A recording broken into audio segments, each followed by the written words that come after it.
que você está lendo? Mais um vídeo no canal e dessa vez não é o livro de ficção, não é o livro de romance nem de poesia.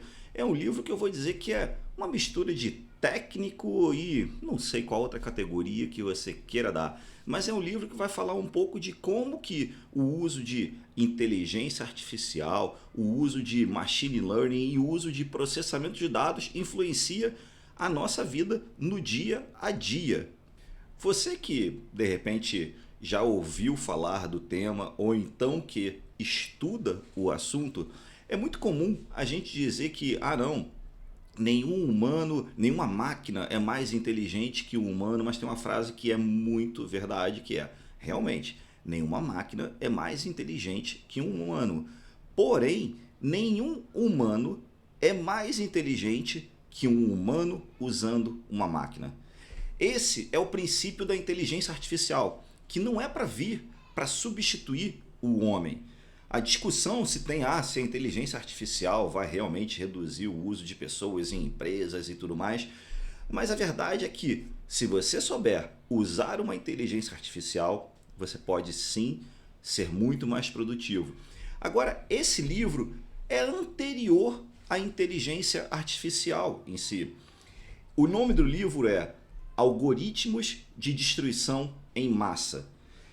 O livro é muito bacana, que mostra que assim, o princípio básico do uso do algoritmo, pessoas escrevem algoritmos para tratar e processar enorme quantidade de dados para tentar fazer com que a gente seja um pouco mais produtivo no uso dessas informações, na identificação de informações que possam ser transformadas em inteligência e decisões estratégicas no nosso dia a dia. Só que um detalhe muito importante, quem escreve os algoritmos são seres humanos.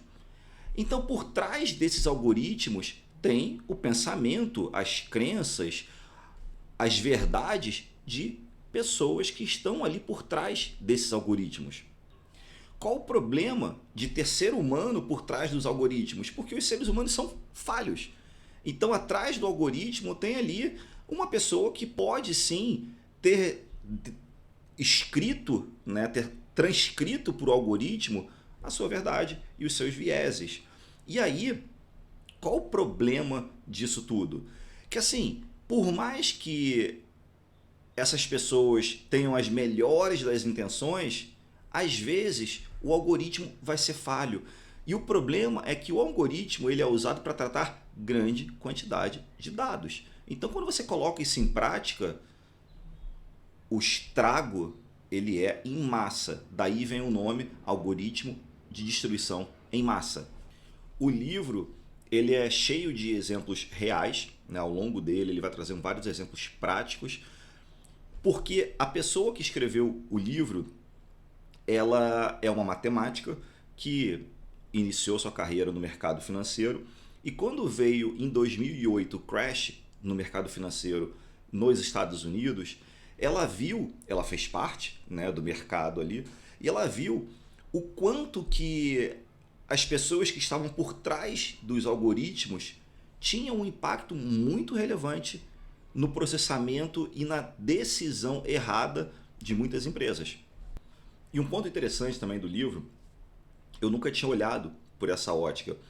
Ela fala que os algoritmos elas tendem a punir os pobres e ou privilegiar ou não olhar, né, assim, não penalizar as pessoas mais ricas. Então tem exemplos no livro de algoritmos usados para seleção de currículos, de seleção de pessoas para dar crédito, seleção de candidatos até para as Forças Armadas.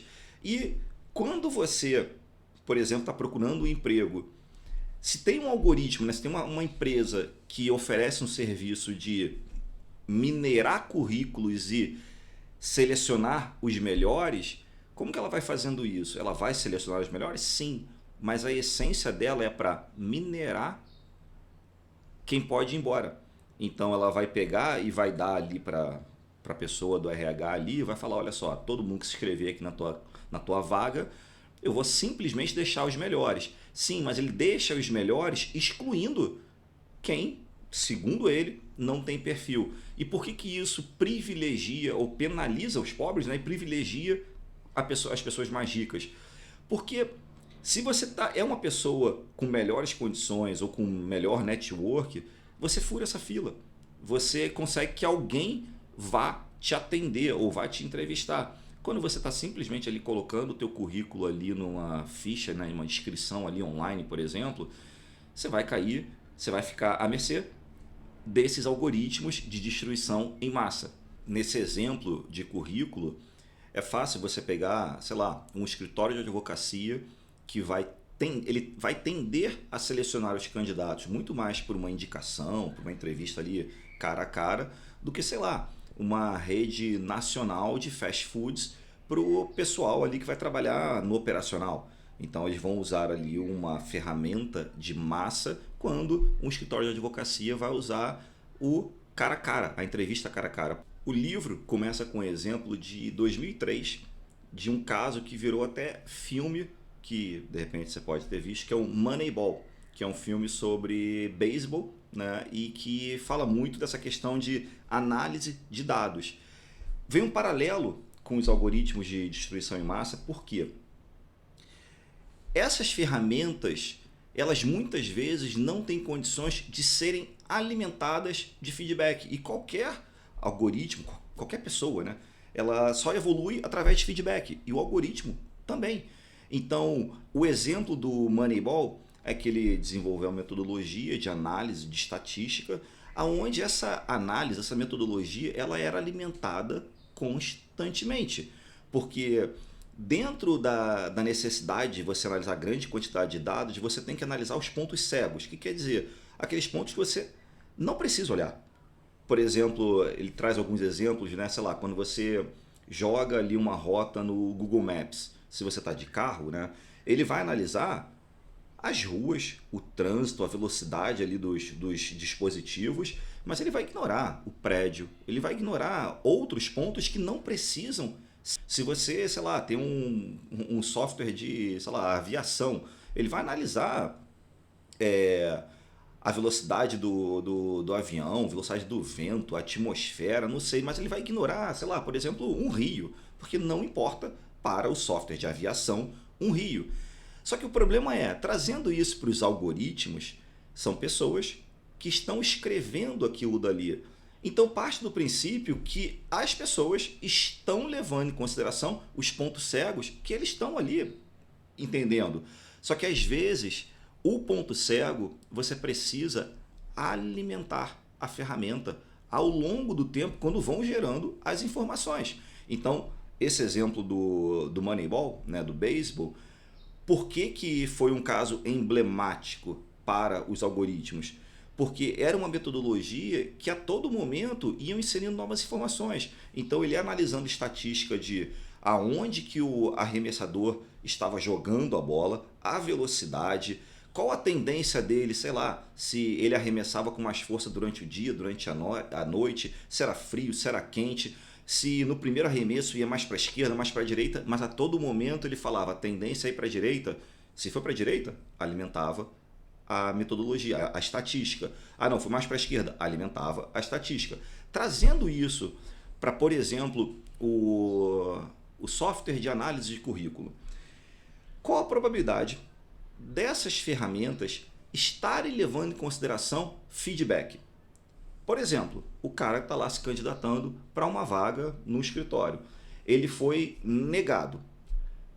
Existe por acaso, você por acaso alguma vez já passou por uma situação dessa de ter colocado o teu currículo numa plataforma online de currículo para alguma vaga e não foi selecionado? Você acha realmente que existe uma análise, você não foi selecionado por de repente não ser um bom profissional para aquele contexto ali? Ele analisou aonde você está agora para saber se foi, putz, foi uma pena você não ter entrado ou não foi muito certo você não ter sido escolhido? Existe essa calibragem? Ou ao contrário, se você foi contratado e você não deu certo, foi demitido, será que existe ou existiu uma calibragem de pegar o teu caso e alimentar na ferramenta para que ela fosse evoluída constantemente? O segundo exemplo que ele traz é um exemplo do setor acadêmico também norte-americano, e que é interessante que ele começa o capítulo falando o risco gigantesco que se tem de você tornar alguma coisa padronizada em escala nacional ou mundial. Aí ele traz, por exemplo, ele faz o paralelo do setor acadêmico com alimentício. Imagina se você pegar, sei lá, só nos Estados Unidos, a gente está falando de setor do mercado norte-americano, vamos falar só dos Estados Unidos. Imagina se um belo dia você fala, não, agora a alimentação padrão nos Estados Unidos, onde, sei lá, onde o governo tem influência, né? Então nas escolas, nas universidades e por aí vai, nos órgãos governamentais, a alimentação agora é só vegetariana. Se transforma isso numa coisa nacional, numa escala gigantesca. Imagina o que vai acontecer com o setor. Você vai ter produção alimentícia para tudo isso? O que vai acontecer com o setor agropecuário? O que vai acontecer com os frigoríficos? Assim, é colapso. A mesma coisa você pode fazer se você transformar um algoritmo, né, uma verdade em um algoritmo, e isso for adotado de forma nacional. Aí ele vai para o setor acadêmico, porque aconteceu isso. Muito lá atrás, na década de, se não me engano, ele fala que é 1980 mais ou menos, quando eu nasci. Uma revista americana que estava quase falindo, ela falou, poxa, vamos tentar salvar aqui, vamos fazer uma pesquisa com universidades americanas, vamos lançar um ranking das universidades americanas. Foi isso, foi simplesmente uma revista, fez um ranking das universidades americanas, ponto. Pegou alguns quesitos ali, alguns critérios, analisou isso e lançou. Aquilo dali teve um impacto bem representativo e salvou a revista. Então, ano após ano, ela veio aprimorando aquele ranking. Só que o que acontece? As faculdades começaram a ver que assim, poxa, eu dependo de estar bem ranqueada naquela revista para poder trazer mais alunos, trazer mais doadores, investidores e por aí vai, fundos do governo e por aí vai. O que aconteceu com isso? Aqueles critérios daquela revista viraram referência. Então, se a referência era, estou chutando, número de formandos naquele ano, as faculdades queriam formar quantas pessoas fossem possível. Só que por acaso, será que o quesito melhor não era quantos alunos estavam empregados no primeiro ano, ou quantos alunos estavam empregados depois de 10 anos, a renda que aquele aluno fez nos primeiros anos de formado? Tem muitos outros critérios que podem ser levados em consideração. E esse ranking ele veio sendo evoluído, mas através de muita dor, através de décadas de evolução, porque o início foi todo mundo identificar quais eram os padrões necessários e correr para aquilo dali. Só que eram os padrões de uma revista. Não estava nada ligado a nenhuma estratégia macroeconômica, política, acadêmica. Esse é o problema de você pegar verdades de pessoas que estão escrevendo alguns algoritmos e transformar isso em uma escala nacional que você pode impactar muito sim a vida de milhares e milhões de pessoas. Esse caso foi muito emblemático porque eles deixaram de fora um quesito chamado custo. O que quer dizer com isso? Como não estava levando em consideração a mensalidade, as faculdades começaram a investir cada vez mais para correr atrás dos quesitos, que era formar o maior número de pessoas, ter uma infraestrutura bacana de tecnologia, de esportes. Então, foi muito legal, porque durante alguns anos os alunos viram as faculdades evoluir muito na infraestrutura. Seria maravilhoso, você está pensando. Legal, então as faculdades estavam melhorando. Só que quem estava pagando o custo era o próprio aluno. Então as faculdades estavam ficando cada vez mais caras ao longo dos anos. E o que estava acontecendo? Maior necessidade de financiamento estudantil. E financiamento estudantil não é o governo ir lá e dar dinheiro para as universidades e as universidades darem vagas gratuitas. Não. É você conseguir ter mais acesso a crédito para poder pagar a sua mensalidade. Só que para ir começaram a ter alguns efeitos colaterais. Porque se você precisava de ter mais alunos, os alunos estavam precisando ter acesso a financiamento estudantil, você começou a ter que ter o quê? Seleção de aluno que tinha condições de pagar a faculdade. E como que você faz isso? Através de algoritmos de distribuição em massa. Porque se você tem grande quantidade de pessoas se candidatando àquela faculdade, você precisa, para rentabilizar a tua faculdade, você precisa botar para dentro apenas alunos que você saiba que tenha condições de pagar a mensalidade.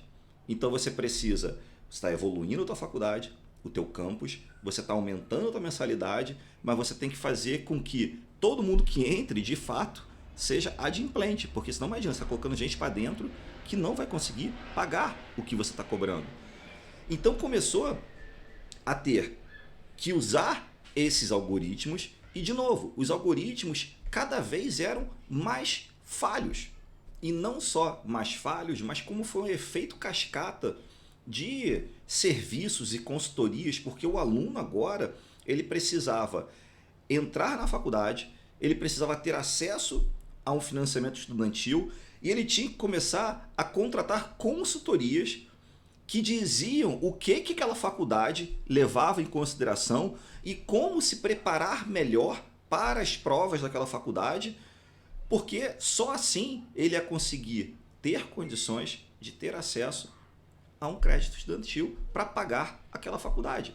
Então era um círculo que ia se retroalimentando de ferramentas de massa e baseado em uma única causa, que foi uma revista em decadência ter feito um ranking das faculdades em 1980 praticamente. E é interessante como a gente vê isso, né? Pô, eu trabalho em empresa grande, então a gente vê que as pessoas vão atrás de indicadores. Indicadores são necessários para que você consiga nortear para onde você tem que ir. Mas esse exemplo é muito legal que assim, as faculdades começaram a ver quais eram os próximos quesitos ou como que estava mudando aquele ranking. Então, um belo dia, eles colocaram e falaram assim, então tá, tem muita faculdade simplesmente formando pessoas, não se preocupando como está esse aluno formado lá na frente. Então, vamos colocar o quesito renda após formado. Pô, magnífico! Só que, qual foi a consequência desse quesito renda após formado? Algumas faculdades começaram a analisar que alguns cursos, por mais que eles fossem tivessem as melhores notas possível, né, do ranking, aqueles cursos não formavam pessoas com alto potencial de renda. Então você começou a ver faculdades que pegavam cursos, comparavam, sei lá, cursos de direito e cursos de, não sei, de artes, de letras, de, não sei, em enfermagem. Chutei aqui alguns cursos que com certeza devem ter um menor potencial de geração de renda após formado do que uma pessoa que se formou em direito. Então você começou a ver faculdades selecionando os cursos que davam mais dinheiro para os formados. Então assim, legal, então você vai ter aumento da renda? Não. Você vai ter um direcionamento para apenas cursos que pagam bem. Só que qual o efeito colateral lá na frente? Se você tem uma enxurrada de pessoas entrando no mesmo segmento, tendo a mesma atuação, essa renda que teoricamente ela é maior, vai ter muito mais gente, oferta e demanda, tudo isso vai equalizar. E a tendência é a renda cair de uma formação boa, que é altamente, tem um potencial alto de gerar renda, receita, vai começar a cair. E você deve estar se perguntando, tá, mas qual o problema então de alguma coisa dar uma norteada e todo um grupo ir guiando aquilo dali? Estão competindo de forma que sabem quais são as regras do jogo, mas nem sempre, porque muitos desses algoritmos eles são chamados de black box, né? Que você não consegue nem saber o que está por trás ali. Eles têm como a fórmula secreta o que está ali por trás. Legal, tem que guardar 7 chaves, sim, mas você tem que ter ferramentas de que seja possível alguém entender o que está ali sendo analisado, porque senão vira uma coisa, uma história assim de faz de conta, que você pode fazer o que você quiser. E aí tem um trecho que ele traz que é muito bacana, que é assim, uma das consequências é você ter pessoas, né, ter grupos, entre aspas, desesperados. Porque se você tem pessoas que, caramba, eu preciso ter acesso a um financiamento estudantil, eu preciso ter acesso a tal serviço, a tal consultoria, você tem pessoas, entre aspas, desesperadas. E quando é uma combinação, né, que eles chamam de uma combinação meio que drástica, que é de ignorância com carência, isso é resultado de anúncios predatórios. Então, sempre que você tem pessoas ansiosas, eu sou mega ansioso, mas sempre que você tem pessoas ansiosas com dinheiro, você vai ter pessoas muito mais suscetíveis a caírem em anúncios predatórios de, por exemplo, crédito, de empréstimo e por aí vai. Então, qualquer tipo de anúncio que pegue uma pessoa ansiosa e, entre aspas, ignorante, né, que não está a fim de estudar sobre aquela dor que ela está sentindo ali, você vai ter um caminho aberto para anúncios predatórios. E assim foi no segmento acadêmico, como o exemplo do ranking da revista lá de 1980. Aí o livro ele vai evoluindo e trazendo exemplos cada vez mais modernos e atuais. Apesar de o livro iniciar, né, ali em 2008, né, na crise americana, ele vai lá para trás, né, traz esse exemplo, por exemplo, de 1980, mas ele começa a trazer exemplos atuais de como os algoritmos impactam as nossas vidas, principalmente quando a gente fala de quê? Redes sociais, aqui onde a gente está. Que cada vez mais as redes sociais são usadas para analisar a gente. E aí, isso se usado de uma forma inteligente, tudo bem, para anúncios, a gente acabou de falar de anúncios, podem trazer anúncios cada vez mais eficazes para a gente só ver o que realmente a gente gostaria de ver e não ver o que a gente não gostaria de ver, mas aí você traz um problema muito sério, que veio à tona nas eleições americanas, na segunda eleição do Obama, que veio à tona que será que, por exemplo, as redes sociais estão influenciando nas eleições, naquele caso, eleições americanas, porque se as redes sociais, Facebook e Google principalmente, né? Se o Facebook ali, Meta, né? Facebook e Instagram é a mesma coisa, é o mesmo grupo.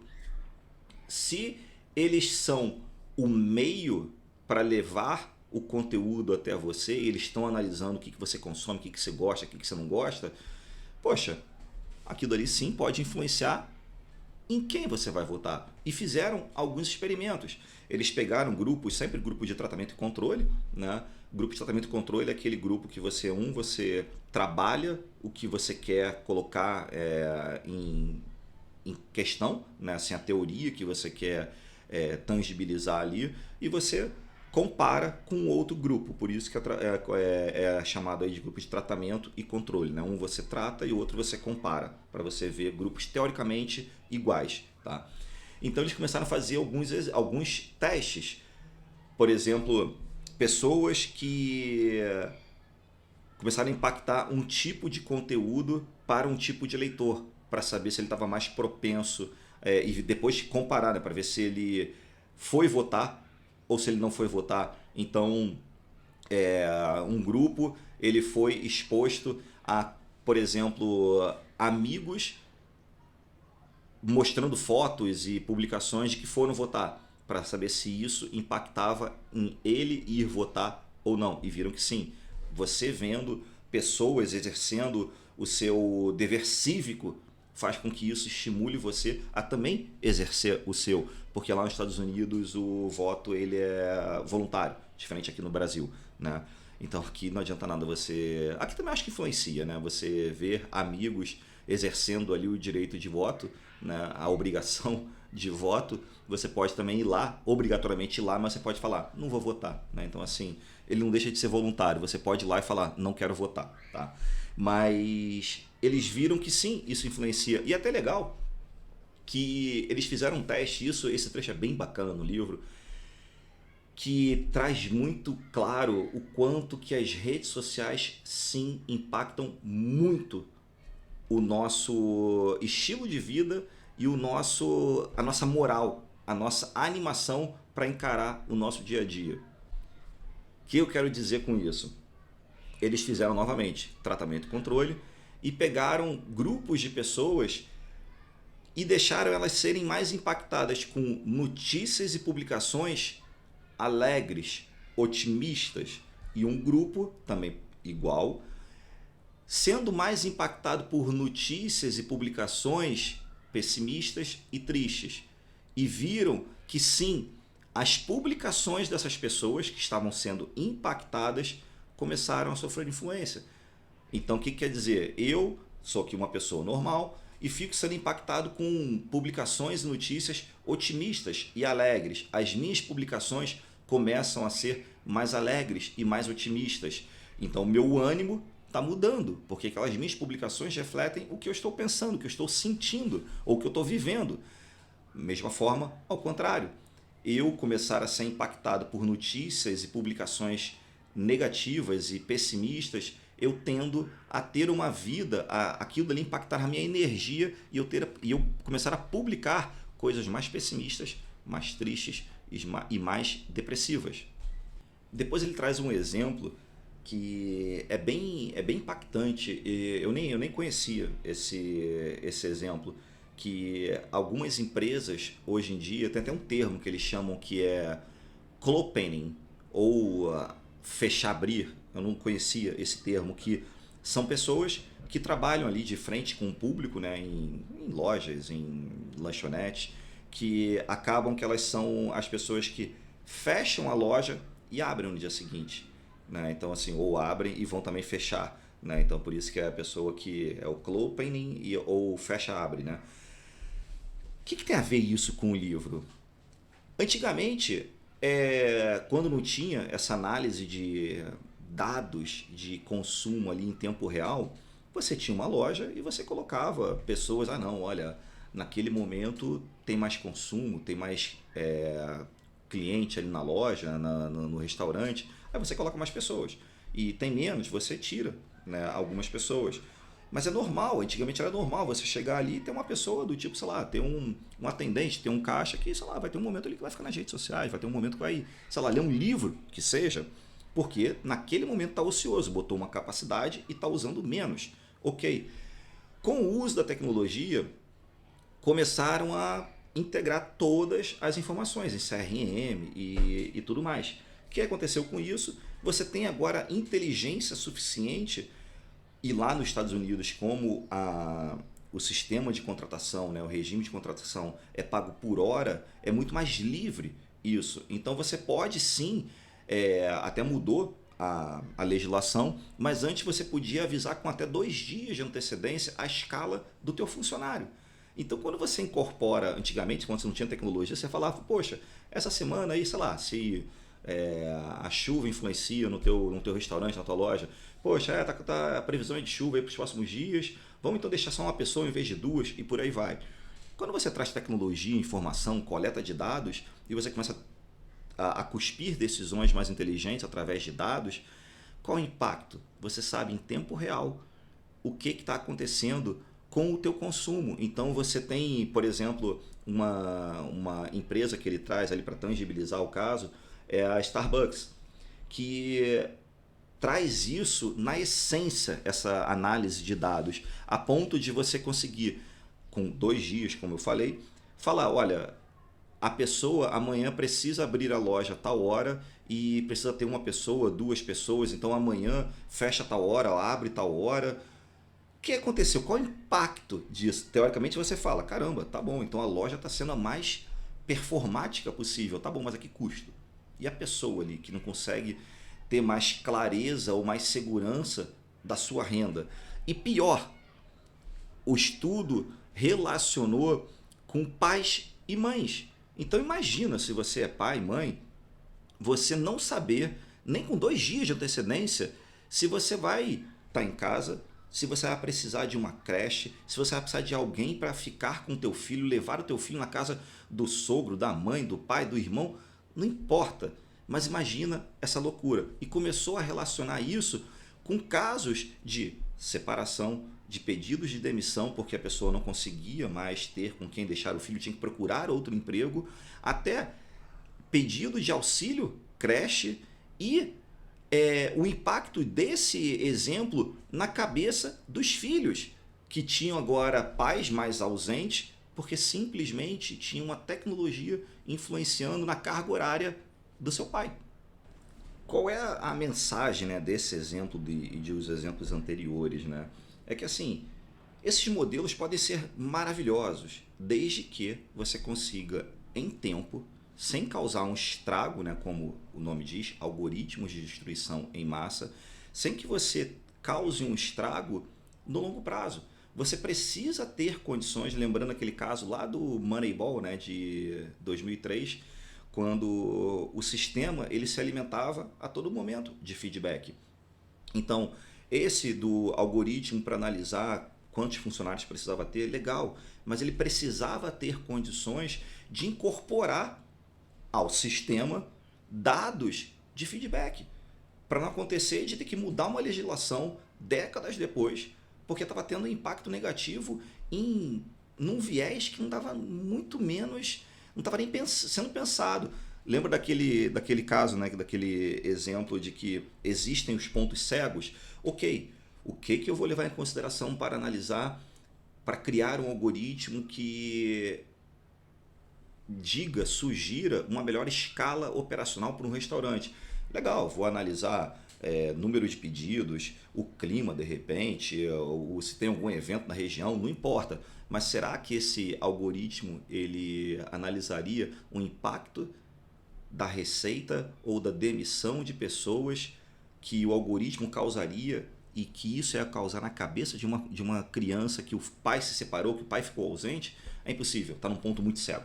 Né? Então, assim, se você não tiver maneiras de alimentar o sistema, você pega exemplos hoje em dia, né, com a questão de redes sociais, análise da tua conduta digital, um dos segmentos mais, assim, que mais usam a tecnologia de mineração de dados, né, para dizer se pode ou não ser aquela pessoa, ser cliente para você, é de empréstimo. Né? Então, empréstimo online, por exemplo. Até um grande amigo meu trabalhava numa empresa que tinha 3 milhões de solicitações por mês. Imagina a quantidade de dados necessário para você analisar quem pode ou não ter o empréstimo. Sabendo que empréstimo tem que... Você emprestou, alguém tem que te pagar, senão você quebra a empresa. Né? Então, assim, hoje em dia, tudo da tua vida digital está sendo levado em consideração para esses algoritmos, principalmente para empréstimo. Né? Então, até o que você publica nas suas redes sociais podem estar sendo, essas publicações podem estar sendo usadas para analisar se você é um potencial pagador ou um potencial endividado, né, para que não irá pagar aquele empréstimo. Então, assim, só que a partir do momento que aquele algoritmo fala, opa, o Kiko chegou ali, não, ele não é um bom pagador em tese por causa disso, não empresta. Até aí, teoricamente, perfeito. Se ele deixou que a empresa não emprestasse dinheiro para uma pessoa que não pagaria, perfeito. Mas o sistema tem que ser possível de ser alimentado para saber. E aí, cara, aquela negativa fez sentido ou não fez sentido? Porque de repente pode estar jogando para fora, em vez de você selecionar as pessoas boas e colocar dentro de um balde, você pode estar deixando, na verdade, um balde para fora de oportunidade. E tem até alguns exemplos que são engraçados, para não dizer outra palavra, que são trágicos, na verdade, né? Mas assim, se torna tão difícil você contestar alguma coisa que é inatingível para a maioria das pessoas. Tem exemplos de pessoas que, sei lá, tentam pedir um empréstimo e não conseguem, ou até tentam se candidatar para uma vaga e não são aceitos. Teve um caso emblemático do livro que uma pessoa tentou um emprego numa empresa na Cruz Vermelha, e não foi aceito. E a carta de negativa virou até um processo famoso nos Estados Unidos, porque a carta de negativa veio com a explicação. E só através dessa pepitazinha de ouro aí que eles conseguiram ir a fundo, porque senão seria mais uma negativa de uma vítima de um algoritmo de distribuição em massa que não poderia fazer nada. Mas a carta dizia que a pessoa não tinha passado porque tinha sido identificado um antecedente criminal dele por, sei lá, que ele tinha sido acusado de fabricar alguma droga, tá? E eu ia falar o nome, mas eu tô aprendendo que se eu falo algumas palavras aqui, o Google te dá um Shadowman. Então eu ia falar o nome da droga, mas não vou falar. Mas o que acontece? Quando veio essa carta de negativa, ele falou: caramba, eu não sou essa pessoa, eu não tenho nada no meu nome. E aí, assim, será que você também já não foi confundido com alguém? Será que você não tem um nome? O meu nome é comum pra caramba. Será que não tem? Eu já recebi diversos SMS e e-mail falando assim: ô, você não é fulano? Cara, sou o fulano. Ah, mas você não contratou tal coisa? Não contratei. Então, assim, existem esses erros. Tem uma pessoa com um nome muito parecido com o meu que chega e-mail para mim de revisão do carro dele. Então, assim, até hoje, deve ter anos, eu já respondo para a fábrica, para a Renault, né, para a concessionária, falo assim: não, esse carro não é meu, eu não sou essa pessoa. E há anos eu sei, a cada 6 meses, ou a cada 5 mil, 10 mil quilômetros, eu sei que ele está fazendo a revisão do carro dele. Mas pelo menos está em dia. Então, se você é essa pessoa, tua revisão está em dia, parabéns. Mas o que acontece? Chegou a carta falando: olha, você não foi aprovado porque você, porra, cara, estava fabricando aí aquela droga. E aí ele conseguiu descobrir que, de fato, não tinha nada a ver com ele, e estavam colocando pessoas que, assim, na mesma situação que ele. Quantas pessoas podiam estar sendo prejudicadas porque não conseguiam ter acesso, como dizer: olha só, eu não sou essa pessoa. Ele ligou para a empresa falou assim: ah, cara, não é com a gente utiliza a empresa tal que seleciona os currículos online pra gente. Aí ele entrou em contato com a empresa. E a empresa falou assim: cara, a gente tem um algoritmo aqui, tá, mas quem que desenvolve o algoritmo? Ah, cara, é uma tecnologia tal, a gente não pode falar, é sigilo tecnológico, estratégico, sei lá o que. A ponto dele, ele fez ele se candidatou para outra vaga e não foi aceito numa outra empresa. Ele falou: cara, tem que corrigir isso, porque vai impactar minha vida, de repente pro resto da vida. E aí ele conseguiu não, né? Ele teve que entrar com um processo contra a empresa, para a empresa ouvir ele. E aí reconheceu, viu o erro, foi processado por alguns milhões ali, mas ele conseguiu que a empresa alimentasse o sistema e corrigisse. Mas quantas pessoas chegariam até essa fase, né, essa evolução que essa pessoa chegou? O mais normal seria você simplesmente ligar o dane-se e falar: vou para a próxima, porque não deu.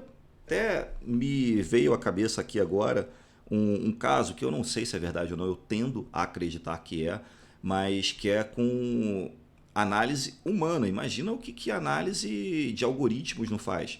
Uma vez a minha mãe precisou dar entrada no pedido. Minha mãe, acho que foi não sei quem foi, mas precisou dar entrada para fazer uma cirurgia. Deu entrada no plano de saúde. Aí foi negado.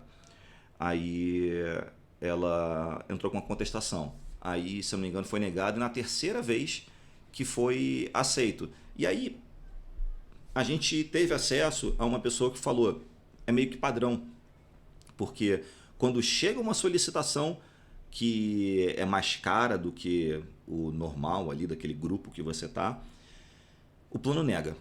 Aí eu vou chutar aqui, tá? Mas era um volume, era um número bem alto. Então, tipo assim, 80% das pessoas que eram negadas pagavam no particular. Então, pô, imagina, simplesmente para você estar lá comendo um creme cracker, chegou um pedido, você nega, nem viu.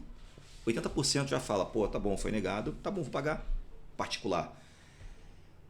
Aí 20%, né, aplica para uma segunda tentativa. Então esse 20% virou 100% novamente. Nessa segunda tentativa, o plano simplesmente fazia o quê? Você esperaria que o plano vai fazer assim, não, cara, agora vai ser uma nova equipe que vai analisar. O plano simplesmente estava lá comendo um creme cracker e negava de novo. Sem nem olhar. Aí, tipo, 90% das pessoas, nossa, segunda vez que eu tentei e não deu certo, agora eu vou pagar particular, não tem jeito. Aí, aquele, sei lá, 10%, então, dos 100%, 20% que sobraram, que viraram os 100%, sei lá, 10% que ia tentar uma terceira tentativa. Então, imagina, 20% daria 20 pessoas que viraram, que daria 10%, 2 pessoas. Então, esses 10% de 20, de 80, representa 2% do original, que de fato o plano foi lá e analisou. Para ir, por falar, beleza, vai para frente ou não vai para frente, mas assim, pessoas conseguiram cortar de 100% para 2%. Então imagina o que o algoritmo está fazendo. Né? Então assim, de fato, algoritmo de distribuição em massa.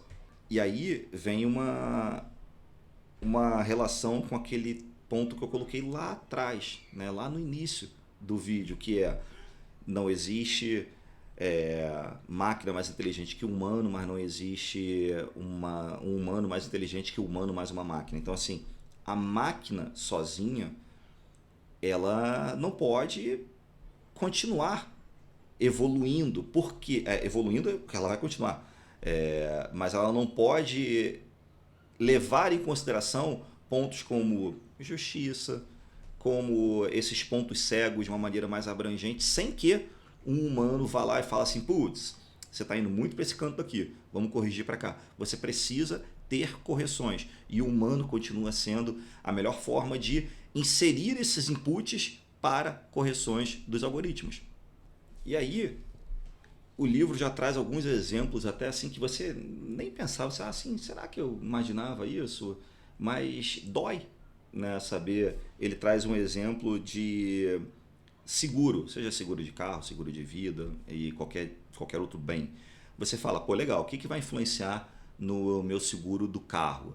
Sei lá, de repente o CEP que você mora, a tua idade, se você usa durante, né, muitos quilômetros por dia, se você vai para o trabalho, se teu carro fica em garagem fechada e por aí vai.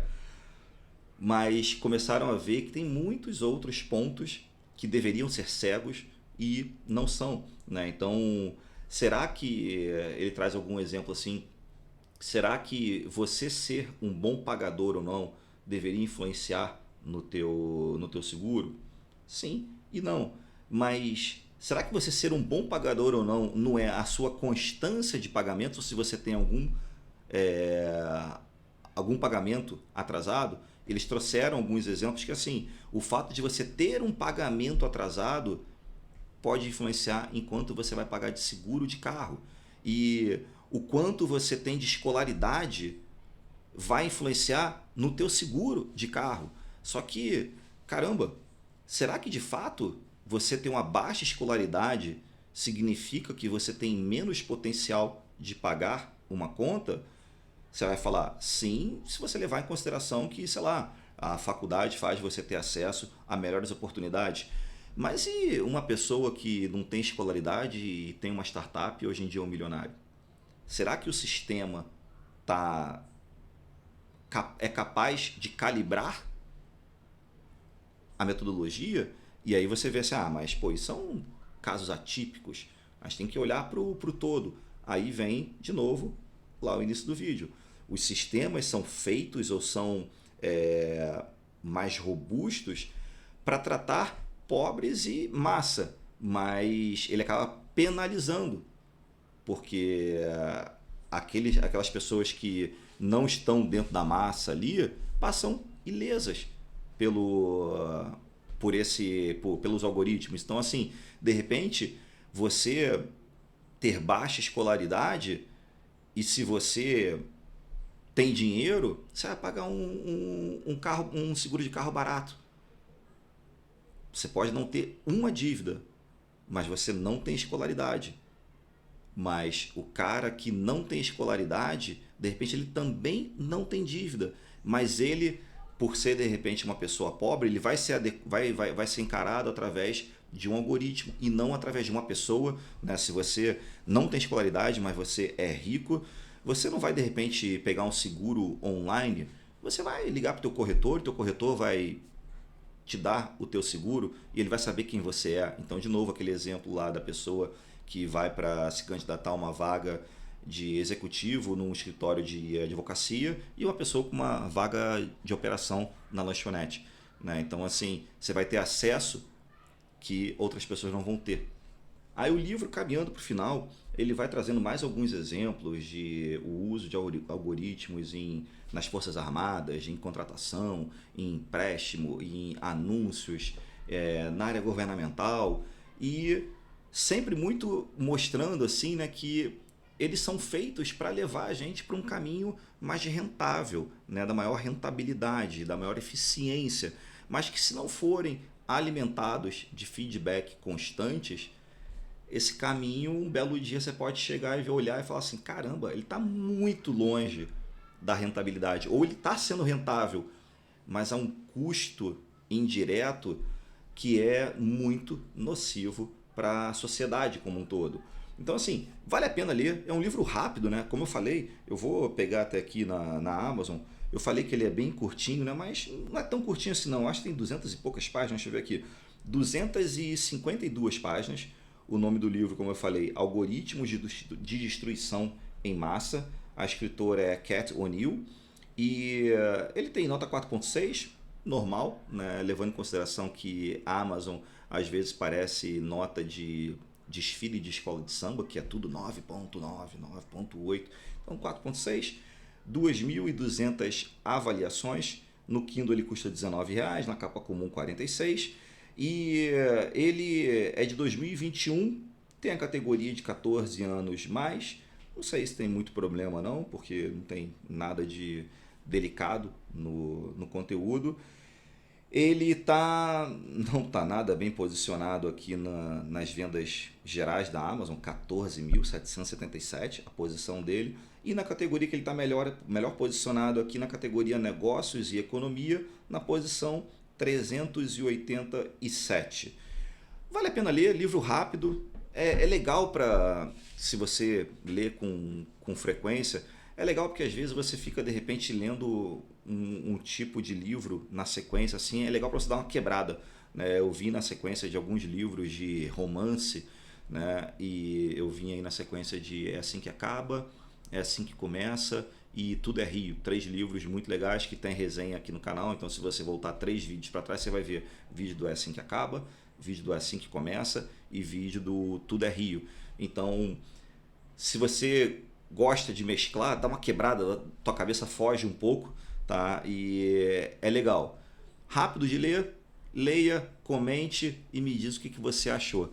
E lembre-se, não tem diferença nenhuma entre uma pessoa que não lê e uma pessoa que não sabe ler. Então leia livro técnico, leia livro legal, leia livro que faça você refletir, leia livro que faça você esquecer do anterior, leia livro que faça você ter vontade de ler um próximo. Mas leia. Fui!